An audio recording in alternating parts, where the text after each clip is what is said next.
beberapa mitos esek-esek jadul atau beberapa mitos esek jadul.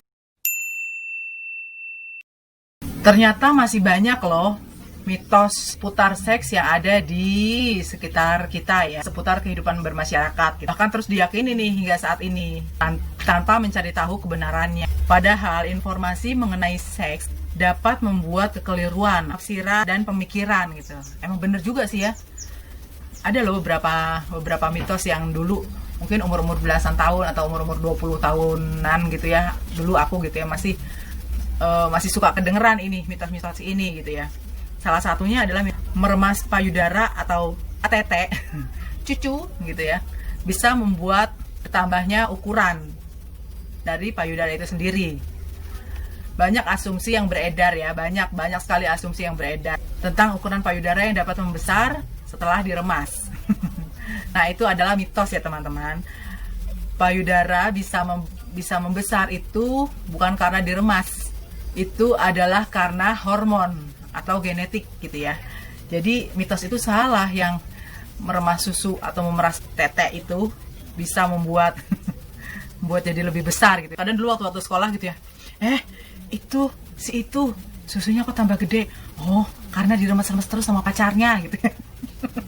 Nah, terus ya ada lagi nih, wanita berbulu itu mempunyai libido yang tinggi gitu. Dulu pernah aku dengar juga gitu ya. Sih kalau cewek yang banyak bulunya, wah itu pasti dia libidonya tinggi gitu ya.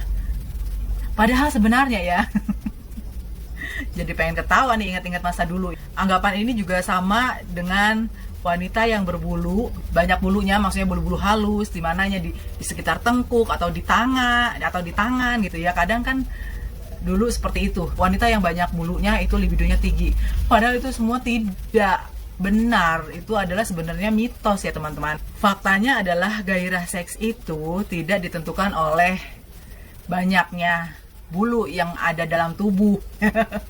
Sebenarnya ya, bulu yang lebat di dalam tubuh itu juga dipengaruhi oleh hormon, oleh genetik, seperti itu. Jadi mitosnya itu bukan cewek yang berbulu banyak itu libidonya tinggi. Itu salah ya. Benar-benar nggak masuk akal sebenarnya. Ya memang nggak masuk akal sih. Cuman karena kita dulu percaya, karena kita nggak tahu gitu. Ada juga nih yang beranggapan kalau mispinya itu besar dilihat dari ukuran sepatu atau ukuran jempol. Nah, itu juga mitos. Jadi suatu mispi itu besar atau kecilnya tidak bisa dilihat dengan ukuran sepatu atau ukuran jempol.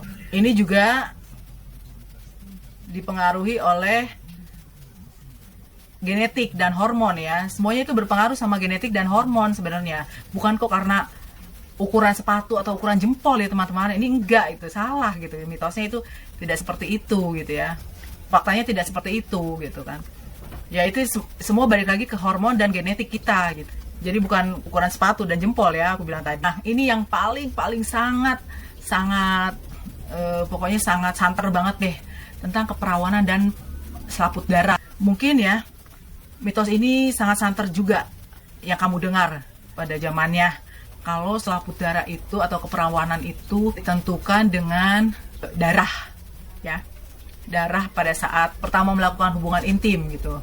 Sebenarnya ya, kalau keperawanan dan selaput darah ini juga tidak ditentukan oleh darah yang pertama kali keluar itu pada saat berhubungan intim. Selaput darah memang setiap wanita itu memiliki selaput darah sehingga menyebabkan jaringan vaginanya itu terluka. Jadi selaput darah itu tidak bisa ditentukan oleh keluarnya darah pada saat pertama kali hubungan. Bisa saja terjadi karena bilang tadi itu saat berolahraga bisa robek, jatuh dari sepeda bisa juga robek gitu. Jadi mitos-mitos yang dulu-dulu itu tidak bisa dibenarkan gitu ya, dan faktanya memang seperti itu. Keluarnya darah pada vagina pertama kali berhubungan intim itu kemungkinan terjadi karena kurangnya pelumas pada saat Mr. P-nya masuk ke dalam vagina sehingga menyebabkan jaringan Miss V-nya itu terluka. Nah, ini juga teman-teman sangat nge-seks pada saat haid. Serem ya nge-seks pada saat haid itu sebenarnya. Banyak beranggapan melakukan hubungan intim saat haid itu tidak bisa hamil.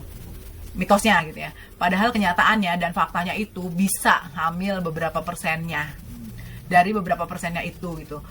Memang pada saat ngeseks menstruasi itu, ngeseks, memang itu kan darah kotor lagi keluar ya gitu. Terus misalnya terjadi hubungan intim dan mengeluarkan sperma di dalam rahim, itu kemungkinan besar masih bisa hamil beberapa persen saja, karena sel sperma itu bisa bertahan di rahim sekitar 5 hari.